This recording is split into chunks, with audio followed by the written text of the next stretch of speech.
Hello listeners, Jordan here. I just want to let you know that you can listen to Nighttime early and ad-free on Amazon Music. Include it with Prime.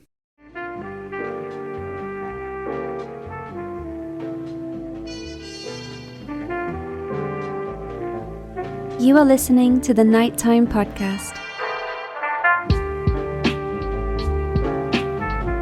For nearly 50 years, the quiet farming community of Langenburg, Saskatchewan has been the unlikely home to one of Canada's most intriguing UFO encounters. It's a story that begins on September 1st of 1974 when a local farmer named Edwin Fuhr was out working his family's canola fields. That morning, he spotted something strange. 5 metallic, saucer-shaped objects hovering just above the ground, spinning rapidly and completely silent. Fuhr watched as the objects remained suspended above the grass for nearly 15 minutes before they departed off into the sky, leaving behind nothing but a series of perfectly formed circular imprints in the tall grass. To this day, Edwin has no explanation for what he had witnessed, and neither does the RCMP officer who was tasked with investigating the case. Tonight, in this episode of Nighttime, I'm going to be joined by Canadian science writer and UFO researcher Chris Rutkowski to explore Edwin Fuhr's account, the investigation that followed it, and what this case may teach us about the unknown. So let's get into it. Tonight, our topic is Edwin Fuhr and the 1974 Langenburg UFO incident. We were shocked. Leo Fuhr remembers the unexplainable sighting like it was yesterday. In the morning of September 1st, 1974, his brother Edwin Fuhr reported seeing 5 silver flying saucers hovering in his canola field, leaving behind what looked like donut-shaped imprints before taking off into the sky. Oh, I thought, well, what the heck, maybe my brother was seeing things and that. But until I saw the rings, seeing is believing. Those mysterious circles thrust the tiny town of Langenburg, Saskatchewan in the spotlight, drawing international news coverage and UFO enthusiasts from around the world. A story compelling enough for the federal government to test soil samples and an RCMP investigation, but resulting in no conclusions. Chris Rutkowski, it's been too long since I had you on the show. How are you doing on your side of the country? Very well, Jordan. For people new to the show, where are you and who are you? I am in the real center of Canada, in Winnipeg, in Manitoba. Just north of that Minnesota bump that's everybody sees on the maps. And I'm Chris Rutkowski. I've been at the whole UFO thing since the mid-1970s, so I'm extremely, extremely old. I've been around investigating some cases for quite some time. Yeah, and in fact, the case we're going to be talking about now, and this actually it gave me a bit of a realization about how long you've been doing it for. We're going to be talking about a case from 1974. I've been going back, reading everything I could that's been written about this case, and the amount of times your name comes up is amazing. And and like going way back to junior Chris Rutkowski getting into this. Yeah, I mean, I never investigated the case originally. In 1974, I had just started, I guess. I was in high school and I was doing a little bit of, looking at reading up and talking to people about UFOs. I actually didn't start investigation until the year after, in 1975. But after that point, I went out to Langenburg. I've spoken to the witness a number of times, found all sorts of records. I've talked to all the main investigators. So it's a very interesting case, and I think it's worthwhile for people to know about it because it's one of the classics. It is one of the classics. When you think of the big Canadian cases, do you consider the Langenburg case, on that list of like the 5, let's say, big Canadian UFO cases? Oh, absolutely, because it was investigated by the RCMP. Yeah. We have the RCMP files. It was one of the cases that the Royal Canadian Mint created a coin to commemorate because it was part of our culture, and certainly in that part of Saskatchewan, it is part of that culture. Yeah. So yeah, it's a very good case and has a lot of the elements that you really need for a meaty UFO case. And this got it. So let's get into it here. I think most people listening, including probably a lot of people from that part of the country, are probably unfamiliar about Langenburg, Saskatchewan. I had never heard of it outside of the context of this story. Have you ever visited this place during your investigation into this case, or have you ever been near Langenburg? Oh yeah, I've driven through to Langenburg and back and forth a couple of times. It's kind of halfway between Winnipeg and Regina, or Winnipeg and Saskatoon, close to the Manitoba-Saskatchewan border. Not really close, but relatively close there. And it's in a very flat part of the country. Lots of grain out that way. A lot of canola, and that'll play into our story tonight. And absolutely, a very small kind of agricultural community. I think a population hovering just over 200 people when this happened back in '74. So this is a tiny little spot, and the fella at the heart of it, Edwin Fuhr, is like a lifelong resident and lifelong farmer in Langenburg. So you have this kind of like small little community that is probably best known for this UFO incident. Right. His family, had been running that farm before him, and his brother-in-law took over from him, and so it is a small, close-knit community. And you said you got into the UFO topic a little bit after this happened in 1974. I understand that this is one of those cases where there was a bit of a media / onlooker kind of craze that took over Langenburg. Were you around for any of that, like at a period of time where people were kind of descending on this town to figure out what was going on? Well, again, not at the time, but because it had this reputation, people were very familiar with it and visited it even after the fact. In fact, one thing that's notable about this case is that some people have attributed it to the first crop circles. And as a matter of fact, there in '77, so just 3 years later, there were a series of crop circles or circles that they weren't even called crop circles in 1977, but circles that were found in grain not too far away from Langenburg in a Manitoba town called Rossburn, which we did investigate. I and my colleagues did investigate that.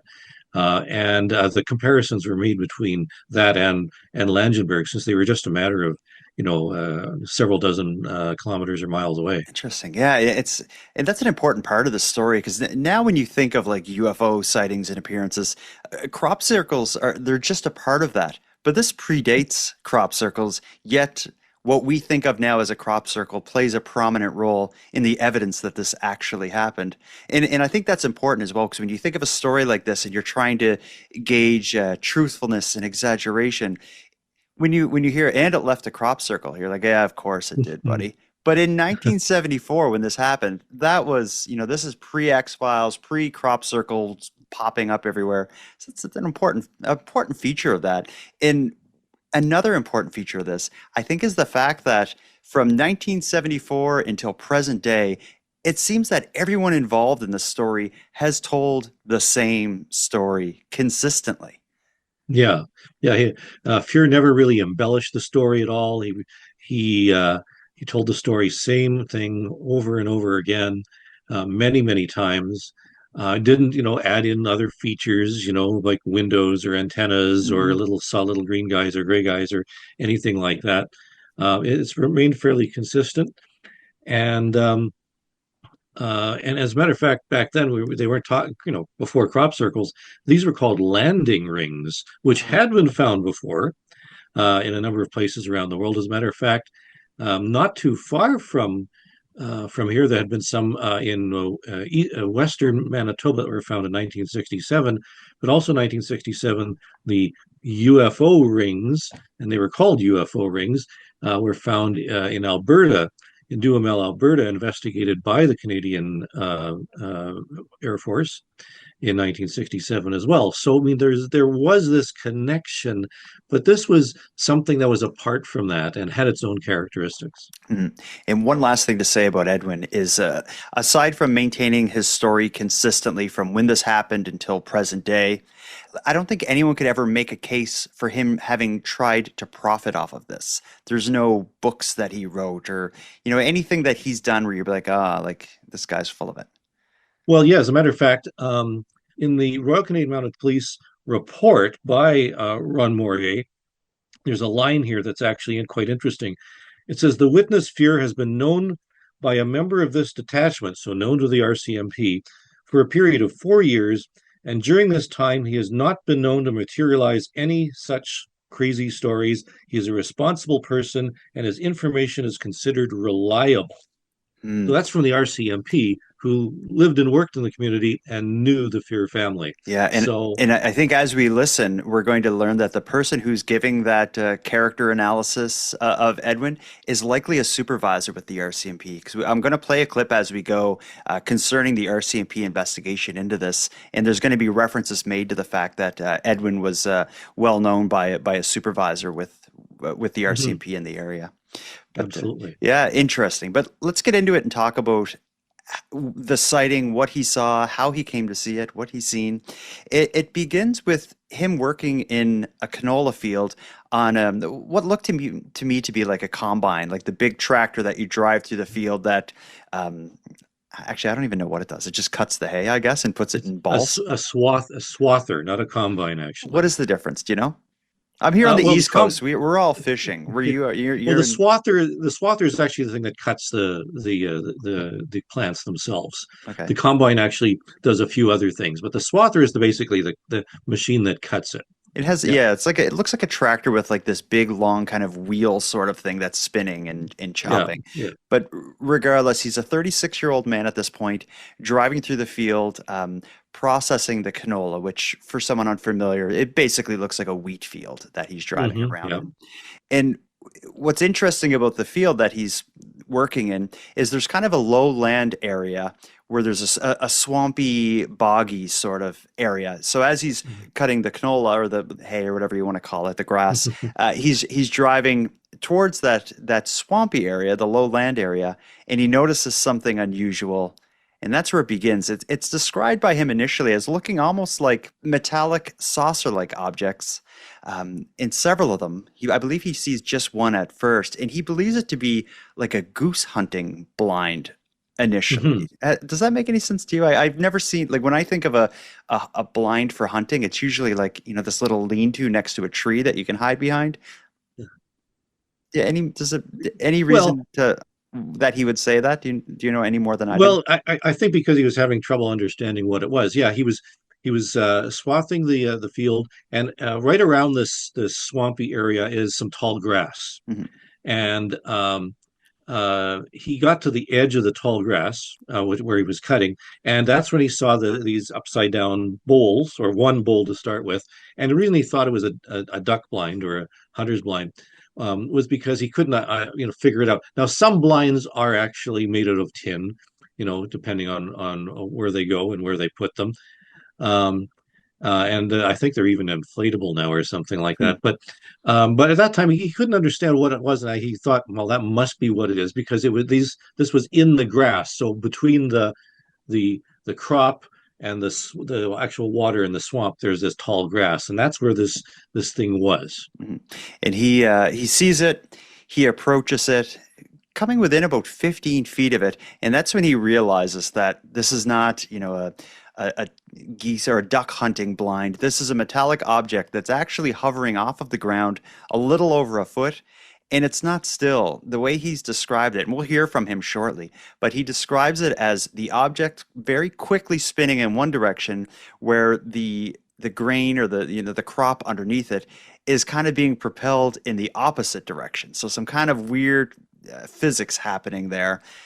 And an interesting part of this is almost any time I've heard him describe this, it seems like he's there for a pretty good amount of time just staring at it, and he describes as almost feeling like he's been welded to the ground, unable to move, just taking this in. In fact, let's hear from him now. I'm going to play a short clip of Edwin describing what he had seen in the field. Well, I was scared at the time when I was sitting there, because I was only 15 feet from him, and I didn't know what it was. I thought it was somebody that was hunting, had a goose blind, because it was a very shiny machine, and it was turning. It was about 15 inches off the ground, and you could see right underneath through it. And I thought to myself, I just wonder what the hell this could be. And you sure as heck, you couldn't walk up to it because you froze. I sat there, and I thought, well, gee whiz, I kept looking at my time. It's getting later and later, and they wouldn't move. They just sat there. And every time I figured I should walk a little closer, I couldn't. I was just like, I was welded to the ground. It lit up the whole north end of town. like the sky was all lit up. There was 3 machines. There was 3 big ones and 2 small ones, and they were flanking the 3 big ones in the center. And they were from 30 feet in diameter to 35 feet in diameter.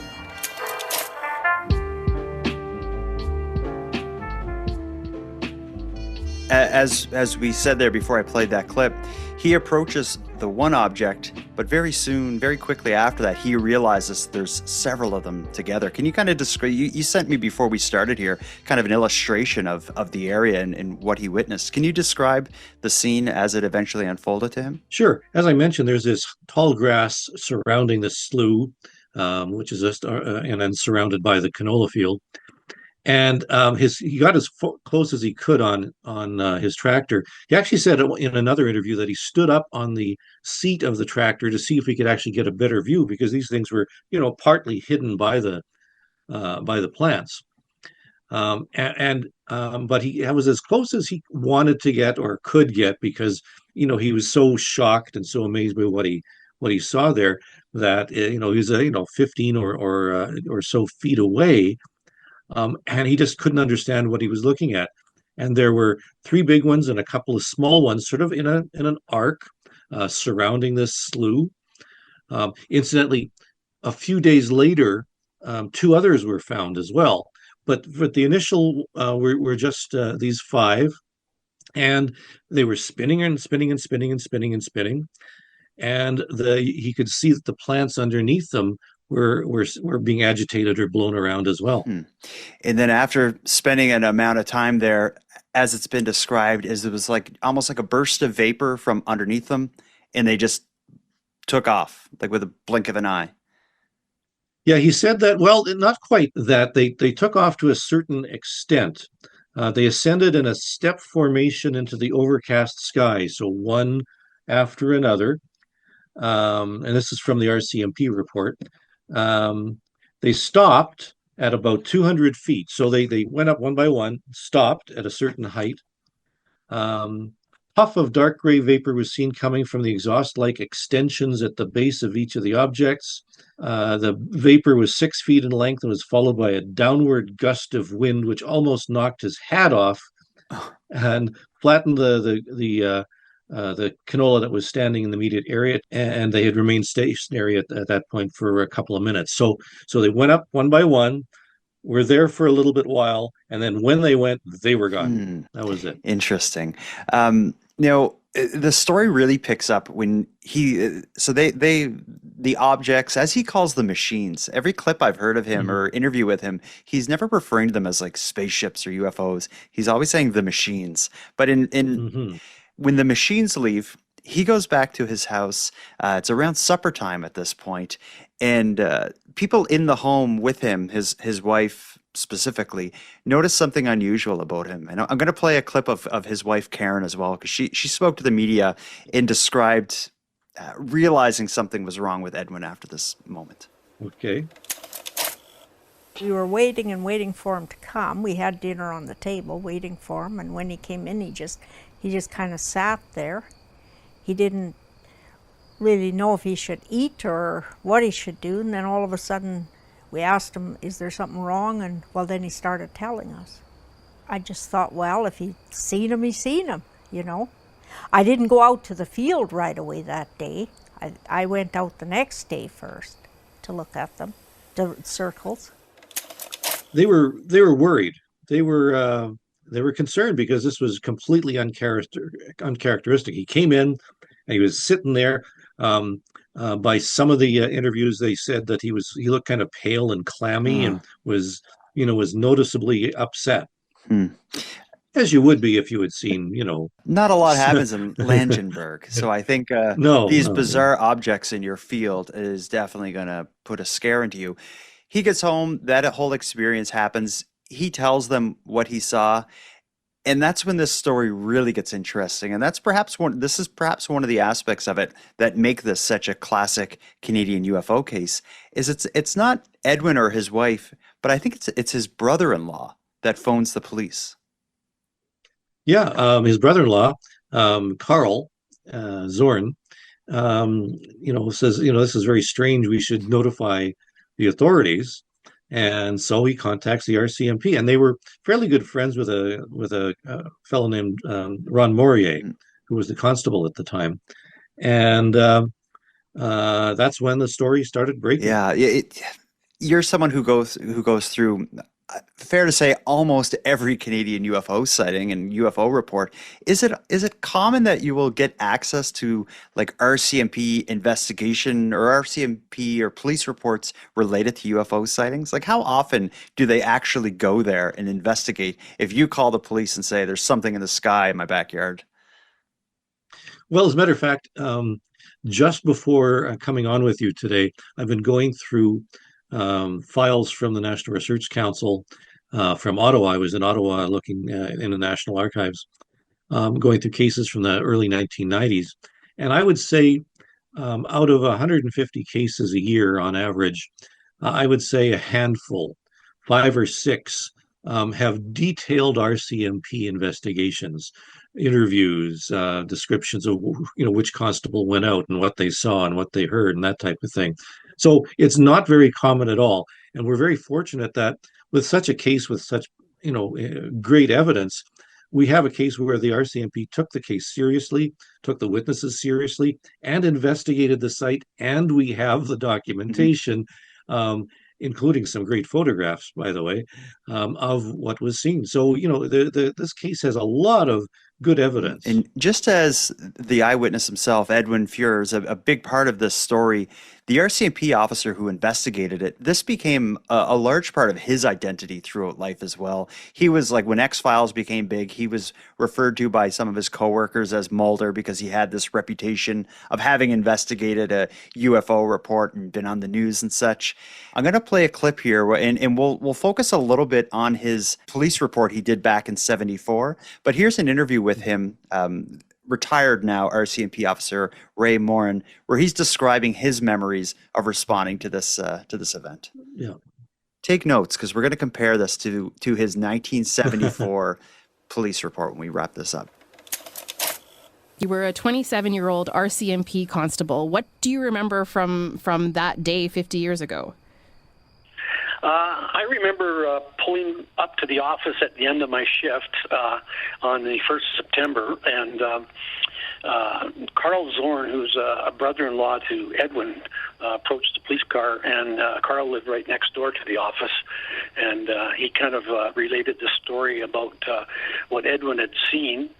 And I went and advised my supervisor what was going on, and from that I went out to the farm and did an investigation. But my memory tells me that I didn't go out until the following day, following morning.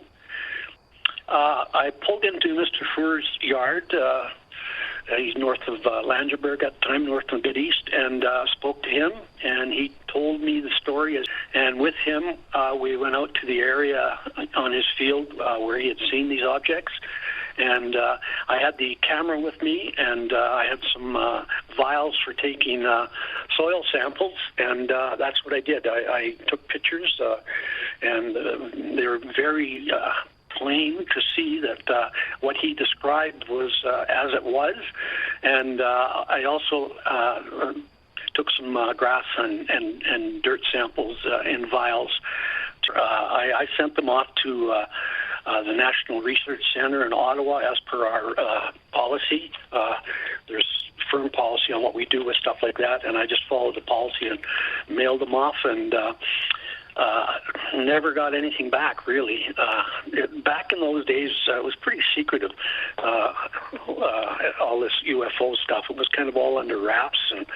And did you believe Edwin? I didn't know Edwin that well. My supervisor knew him quite well. Edwin was a very reliable individual, not prone to telling stories, not prone to wanting a lot of attention. Just a regular salt of the earth fella. And I believe that Edwin, in his mind, saw what he saw, and there was proof out there backing up what he claims he saw. especially the circles, they were quite intriguing. I think somebody described them as kind of like donuts. The grass was all flattened in one direction, and in the middle it was standing. So there was a lot of pressure coming from the rim of whatever these objects were, for sure, to flatten the grass like that. And the canola was high enough that you would have seen tracks from a vehicle, or even somebody walking through would have left some kind of indication that that they were in there. But I do believe that whatever came into that field came from above and left in the same manner. So that's fascinating to hear a retired RCMP's officer's account of that, because it seems like he has no doubt in Edwin's version of the story, and it seems he's mystified as well. Whatever did this to the grass came from above and left the same way. I think that's a powerful statement. Yeah, I spoke with Ron Maury a couple of times back then. And it's interesting, his account really, many years later, didn't vary that much from his original RCMP report. It was all in there. He didn't go out until the next day, because by the time that he had actually been out, after getting the phone call from Carl Zorn, it was already starting to get dark, and it made sense to wait until the next morning. And he took samples, and he does talk about a protocol, the procedure manual, all this sort of stuff. A lot of that came from the earlier marks in the ground, the UFO marks and the landing marks from 1967, which is at that time was just 7 years earlier. So it was still relatively fresh, and so the RCMP had been involved in earlier cases, so it made sense that they would have some sort of policy on So he, by the sounds of it, what he did for his investigation was take photographs, take soil samples. He sent that off to the National Research Council. Right. Doesn't seem like he gets any information back, though. Like, are you aware of this investigation going anywhere beyond what he just described as taking the samples and sending it off? Because he does as well say things were very secret and hush-hush back then. Well, it's hard to tell whether it was hush-hush or simply that they didn't really have the competence to do it. In reading the RCMP and the National Research Council files, the RCMP were the investigators for the National Research Council, which had an interest, and they were tasked with investigating or keeping track of the UFOs in Canada. They were based in Ottawa, and they needed people across Canada to do their dirty work for them, the legwork. So the RCMP were actually commissioned to investigate on behalf of the National Research Council. But because the National Research Council of Canada itself, they didn't have all the expertise necessary to do a thorough investigation. They could rely on a few labs here and there. So the extent of the National Research Council's investigation itself was pretty limited. And I did see at one point some results of the analysis. I did see a radioactive analysis of the site, and it was not radioactive. That was done by somebody at the time. So the soil samples were looked at by a couple of laboratories, but the investigation didn't go much further. And what could they do? There wasn't much to investigate. The UFOs, the machines, the saucers, they were gone. There was nothing to investigate except these marks, and there was no way that anybody could figure out how these marks were created. There were some explanations after the fact that maybe these were some sort of, probably a disease of the plants themselves. That was actually suggested by a skeptic and a debunker, but that doesn't make any sense. But we don't know exactly how these things were made, and that was the extent of the investigation. Yeah. If you were to believe that this was like a disease of the grass, then you would also need to believe that Edwin noticed these strange, donut-shaped disturbances in the grass and made up the rest of the story and convinced his, brother-in-law to phone the RCMP. And yeah, that doesn't make a lot of sense to me. But in the RCMP's police report, we both have copies there. But do you know does he go on to explain any of the physical characteristics or measurements of these donut-shaped disturbances in the grass? Oh yeah, in fact, there's some detailed measurements of these of the rings.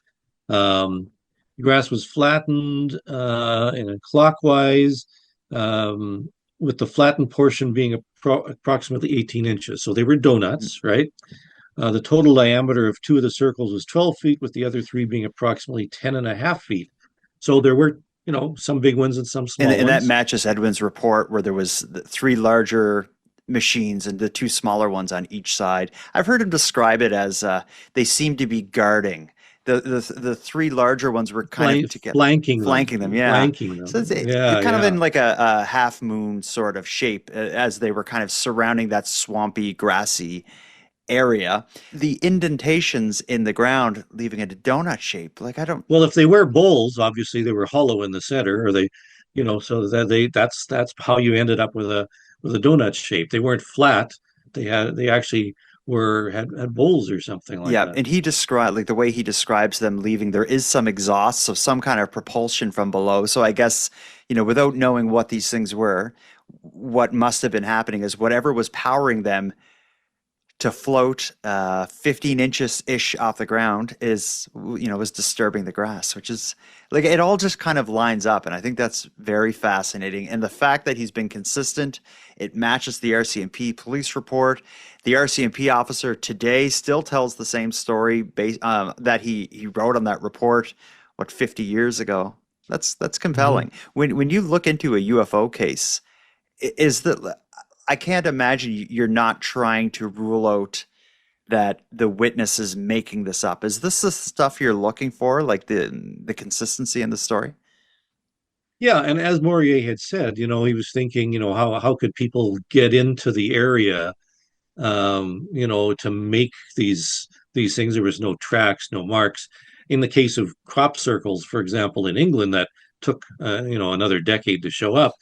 Um, there were these tracks across the field where people could walk in and make them if they wanted to. But this was very different. There was nothing in the canola field itself to indicate people had come in. And then to get into this area where the tall grass was, you would definitely have seen some signs of people going in there. So the incident happens. RCMP respond, investigate, take the soil samples, photos, send that off to the National Research Council. Somehow the media gets involved, and it seems like there's a bit of a circus, at least temporarily. I haven't been able to figure out how the media became privy to this happening, but maybe it's just a symptom of a small town noticing cops showing up at the Fuhr farm. Yeah, absolutely. I mean, this was, word of mouth works really, really well. And eventually somebody, probably somebody from the Yorkton paper or the Yorkton radio station probably heard about this, and somebody came out, and then it was all over the whole area for sure. All over the whole area, to the point that people were trying to get on the field to approach the donut-shaped remnants that were there. Edwin's father, who owned the farm at this point, he wanted to deter people from coming and going on the property. He actually went as far as to burn the grass to, hide any remnants of it after the fact. I don't know if you're familiar with this, but I found a couple reports of him trying to burn the grass and having difficulty even destroying the evidence of this. Well, yeah, I mean, it was very common back then to burn some of the remnants from fields over the years. That's how you renew some of the crops. Because this was in grass and not crop itself. It was a different consistency, and you can burn it, but of course the grass is the grass was pressed down in a circle, so even after you burn it, you can still see where it is.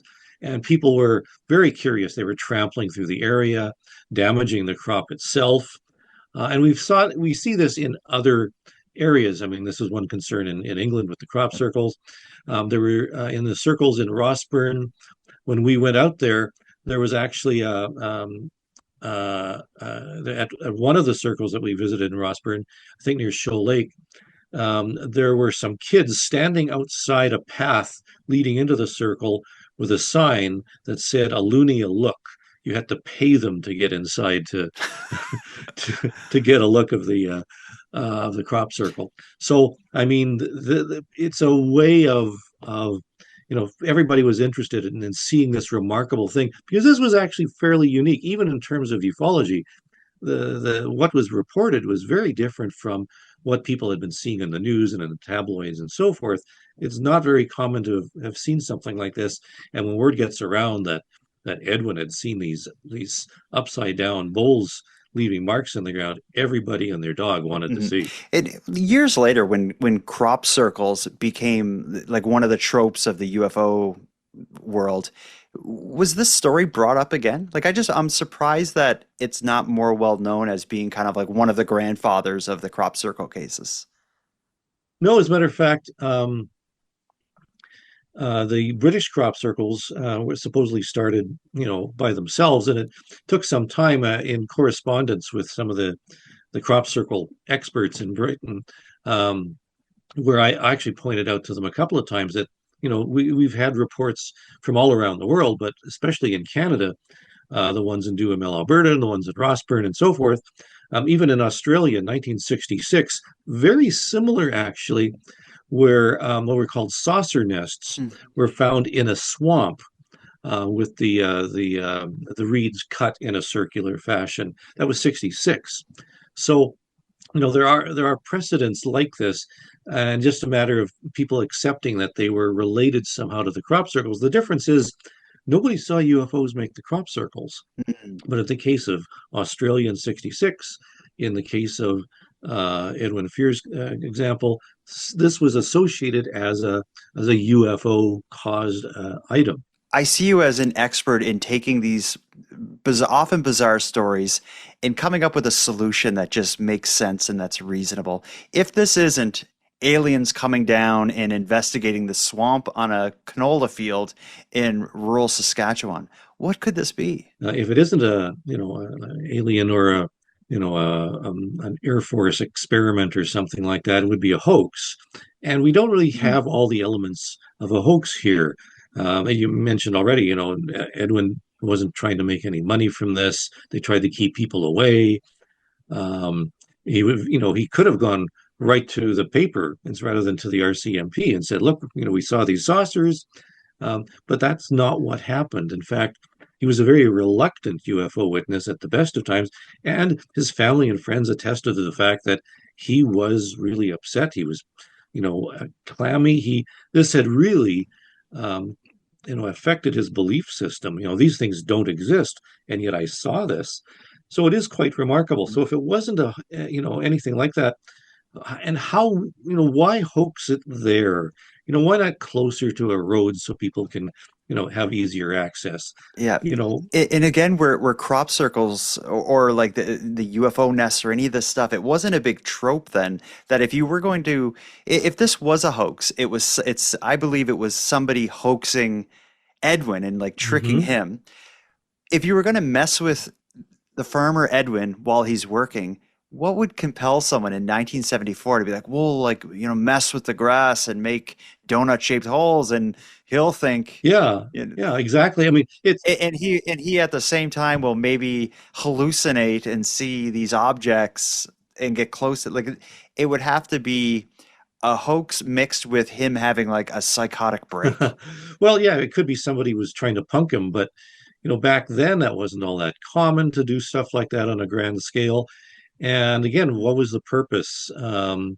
I mean, he did go back to farming. He didn't, what's the point of punking if you don't come out and say, ha ha, Yeah, gotcha. Gotcha. And also, this story is well known now, but if somebody did punk him, they couldn't have anticipated that he would contact the RCMP and that the RCMP would show up. So the joke, there's no punchline to that joke. It's an elaborate trick that goes nowhere if it is a hoax, which leads me to think this can't be a hoax. It wouldn't make any sense. But then if it's not a hoax, then we have to go somewhere else, and that gets really tricky.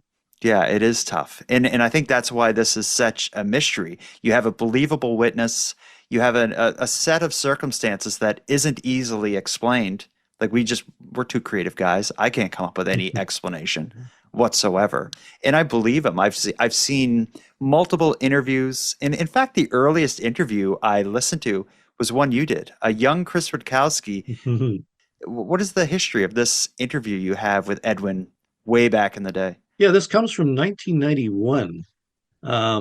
And again, fairly early in my career. I just started doing the Canadian UFO report, which we, in 1989.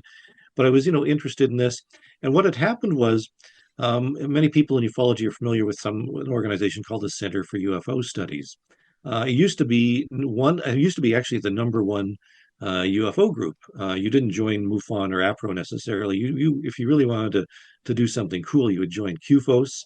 And QFOS had a unique thing where they worked with law enforcement. QFOS actually had sent out little stickers to all the law enforcement offices, sheriff's offices, RCMP, and so forth, to put on their phones so that if they got a call about a UFO, they could call QFOS and they would send out investigators. And QFOS did send out investigators, such as Mark Roediger, Jerry Clark in some cases. And one of the other people involved was a fellow named John Timmerman. Now, John was a very dedicated ufologist. He wrote a book called Grassroots UFOs, which is really one of the great books on UFOs that's very badly underrated. But one of the things that John Timmerman did is that after he retired, he had an opportunity to travel around North America with an exhibit about UFOs. And QFOs originally in Chicago, they had an exhibit that they would put up in shopping malls and whatever about UFOs for the public to understand more about UFOs.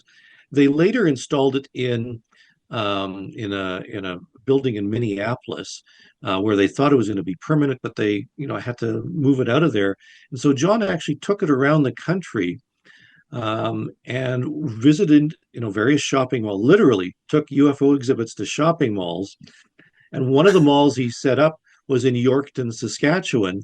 And along the way, John Timmerman would interview UFO witnesses and interesting people. And they're just now discovering a lot of the interviews that John had done. The tapes are being made available and people are downloading them and digitizing them. And they're quite interesting.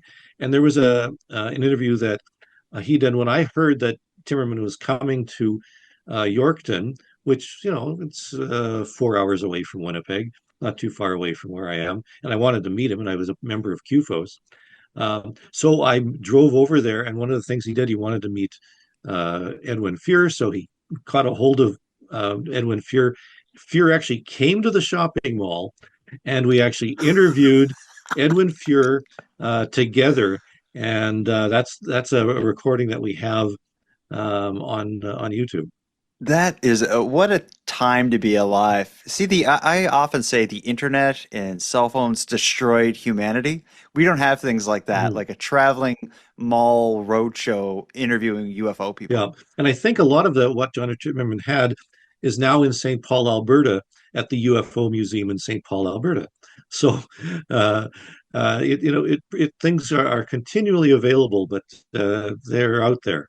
Now, getting back to Edwin Fuhr's family and the firm, they still own, maintain, and farm canola on that same farm. Is there any kind of memorial or any kind of anything to indicate that this has happened either at their farm or in that area of Saskatchewan? Are you familiar with anything? I don't think there's anything that sort of points to it anymore. At one point, there was some discussion about in one of the stores in the town or something like that. They would have a poster or something mentioning it or a write-up. But other than that, it's sort of faded from history. In fact, I think the members of the family that run it now, don't really know the story at all. And yet it's so well documented, one of the better documented cases of UFOs. Yeah, and I do know that the RCMP officer, Ron Morier, has maintained like a binder of clippings and documents and stuff. So I think so we have the coin that commemorates it and we have his binder. And I think those two things are about what's necessary to keep this story going. Mm-hmm. I don't think I'm surprised people still talk about it nowadays, though. With the RCMP having investigated, photos of the event are still online, or photos of the donut-shaped indentation, and the fact that it can't easily be explained. I think this is going to be one of those cases that'll always be associated with UFO sightings in Canada. Yeah, and if you're an ardent debunker and skeptic, you'll just say it was a hoax, and we don't know how it was hoaxed, but it was hoaxed so well we haven't solved it yet. But I think a true believer will say this is, it's evidence of something a little bit greater than us.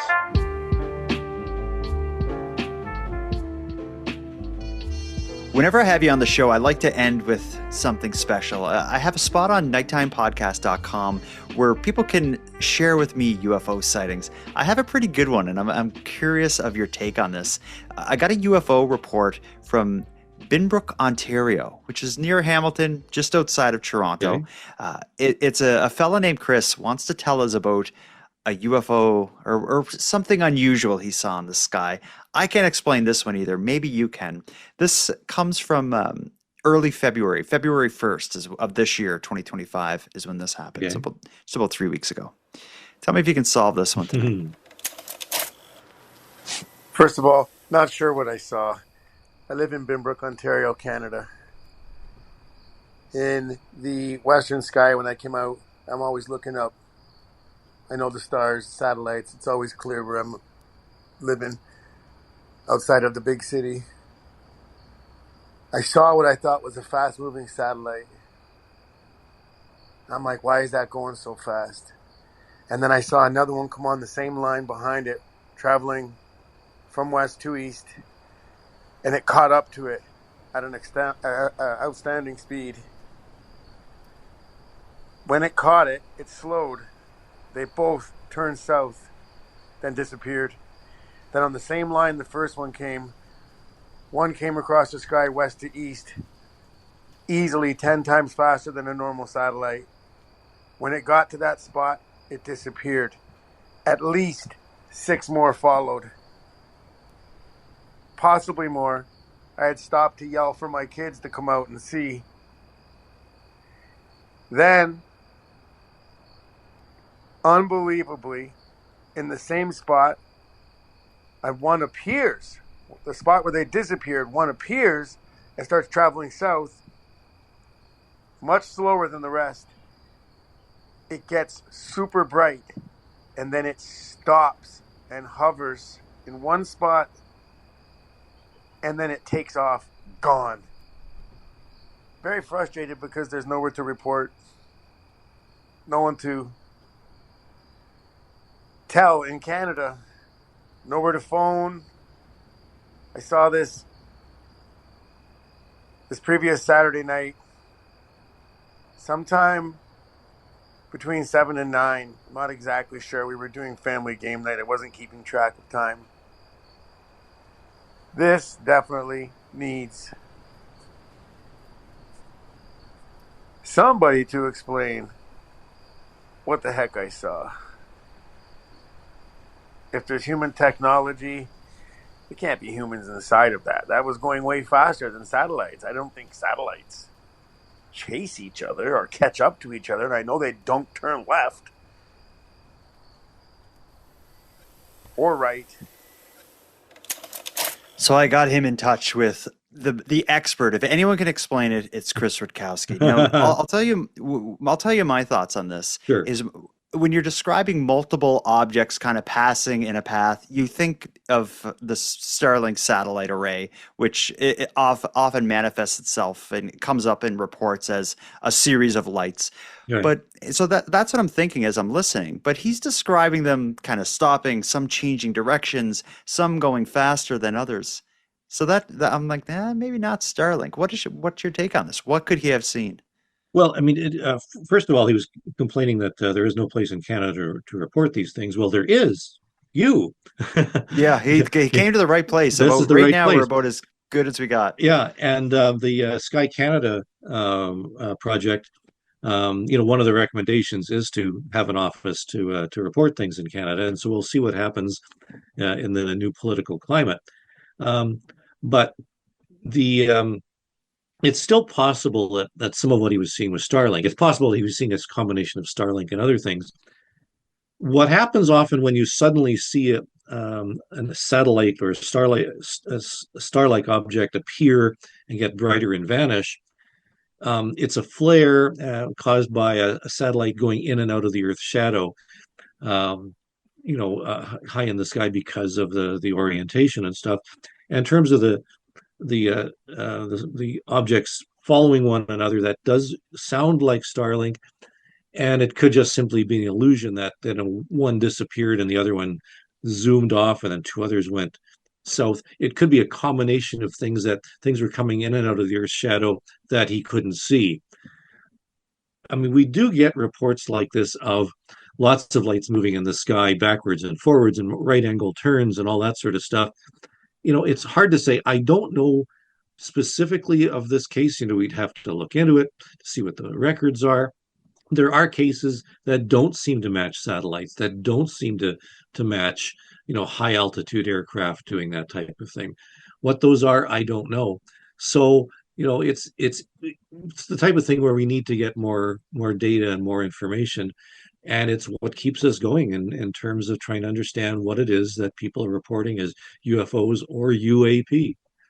As an investigator, if you were going to investigate, what would be the source? Like, what would you want to get to try to understand it? Would it be, of course, you would probably look at if the Starlink satellites were, passing over Ontario on Saturday, February 1st during this time. Yeah, you'd have to have things like an accurate determination of time down to the minute, an accurate direction in the sky.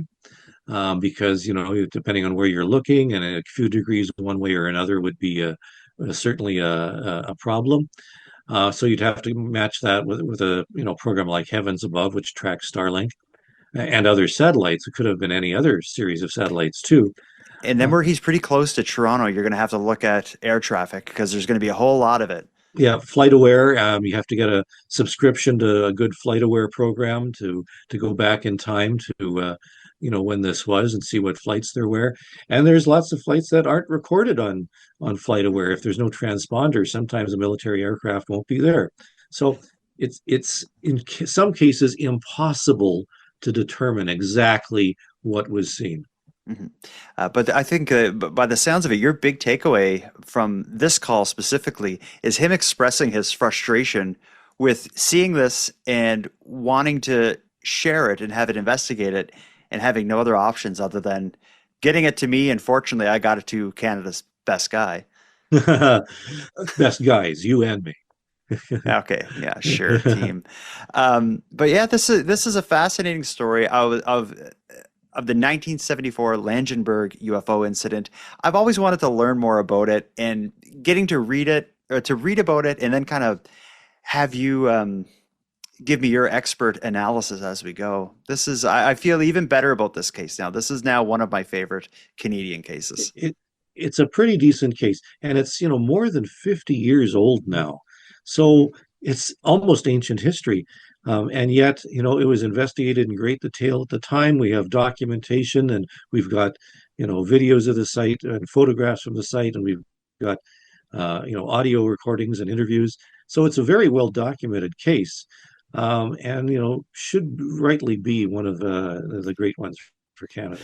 All right. Well, Chris, this has been great. We'll do it again soon. We should pick another case like this, a UFO case that's lesser known, and just go right through it, because this is a good way to revisit these. And it's something that, there's a lot of people, I won't call them noobs, but I just did, who are really into the UFO thing, and they're fascinated with what's going on in the States, and they're following Skinwalker Ranch on TV and all this sort of stuff. But if you don't know the history, you don't know the text, the context, and some of the cases that already have, cases where pilots got close to UFOs and reported them, and it's been investigated on radar and all this sort of stuff. There's lots of cases like that occurred before this current interest, and I think you really need to know.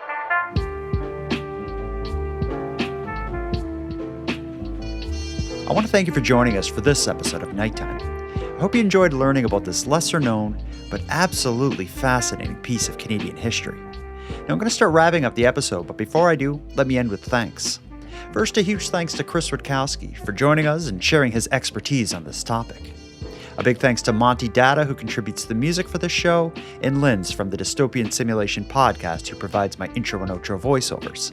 But then lastly, and most importantly, a massive thank you goes out to each and every one of you listening to Nighttime, as without your interest and your support, this show would be as pointless as it would be impossible. On the topic of support, let me thank the newest subscribers to the premium feed, Desiree, Stacy, and Bonnie. We appreciate you. And for anyone else who'd like to support the show, you can do it in a variety of ways. First of all, a premium feed subscription costs just a couple bucks a month, and that money will fund the creation of new episodes. But the premium feed will also give you those new episodes 2 days early, give them to you ad-free, and give you access to a back catalog of Nighttime episodes. If that sounds like something you're interested in, you can find the premium feed at nighttimepodcast.com/subscribe. And even if you don't want to go premium, you can still support the show by sharing this episode on social media and letting your like-minded friends know why they should listen.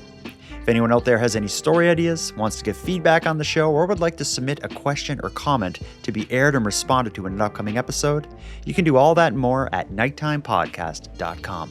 We look forward to hearing from you, but until then, take care of each other, hug your loved ones tight, and let me know if you see anything weird.